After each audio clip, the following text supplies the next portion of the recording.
back pain, no buying fertilizer at the farm store while some teenager asks if you need help loading bags. The land feeds the chickens. The chickens feed the land. It's a circle that costs you nothing but the effort of moving a coop.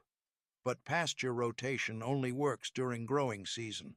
When winter hits, you need other protein sources. And what the Amish do with insects, that's where things get genuinely weird. Bugs. Free protein crawling everywhere, and most people just stomp on it.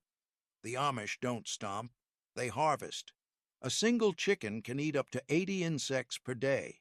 That's roughly a quarter pound of pure protein, the expensive stuff you're buying in bags at the feed store. Except this version costs absolutely nothing and walks right into your coop if you set things up correctly. Here's an old trick that sounds disgusting but works beautifully. Take a burlap sack, soak it in milk, and hang it near the coop. Flies can't resist it. They lay eggs in the fabric, and within days you've got a continuous maggot factory. The chickens go absolutely bonkers for it, like kids at a candy store, except the candy wiggles. Some Amish farmers take a dead fish, usually something caught but not worth eating, and place it under a raised board. Sounds nasty, right? But those maggots that form underneath? Pure chicken gold. The hens check that board every single morning like it's Christmas. And here's the number that surprised me. Grasshoppers, beetles, and earwigs contain 60 to 70% protein. Commercial layer feed? Only 16%. So every bug your chicken catches is worth 4 times more nutritionally than the pellets you're paying for. Then there's the light trap method. Hang a lantern over a bucket of water at night. Moths and flying insects see the light, bonk into it, fall into the water, drown. Morning comes, you dump the bucket in the coop. Breakfast is served. My neighbor tried this last summer. He said his bug bucket caught more protein in 1 week than he'd get from a $5 bag of mealworms, and his wife stopped complaining about moths in the house. But here's the bonus nobody talks about. Gardens near chicken coops have 90% fewer pest problems. The hens patrol like tiny security guards eating everything that crawls. Still, insects disappear when temperatures drop.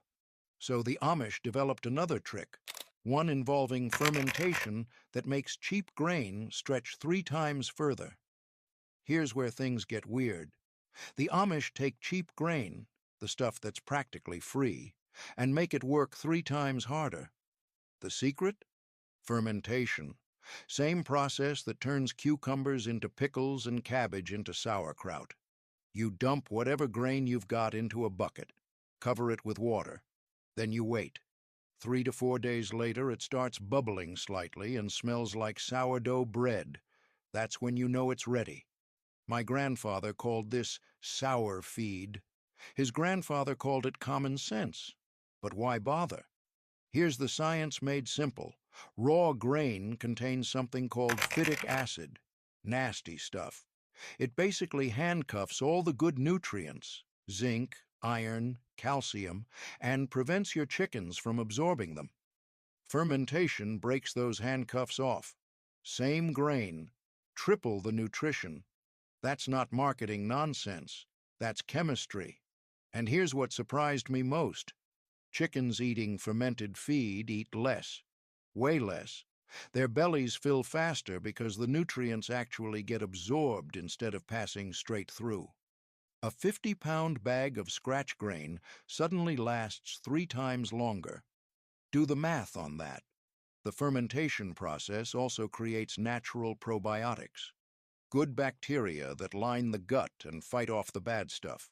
Fewer sick chickens means 0 antibiotic costs, 0 vet visits, 0 dead birds in the morning. Now, one warning. If your fermented grain smells rotten, like garbage instead of yogurt, you messed up. Toss it in the compost pile. Start over. The good stuff should smell pleasantly sour, like bread rising in a warm kitchen. This technique isn't some trendy homesteading hack discovered on YouTube. European farmers did this centuries ago,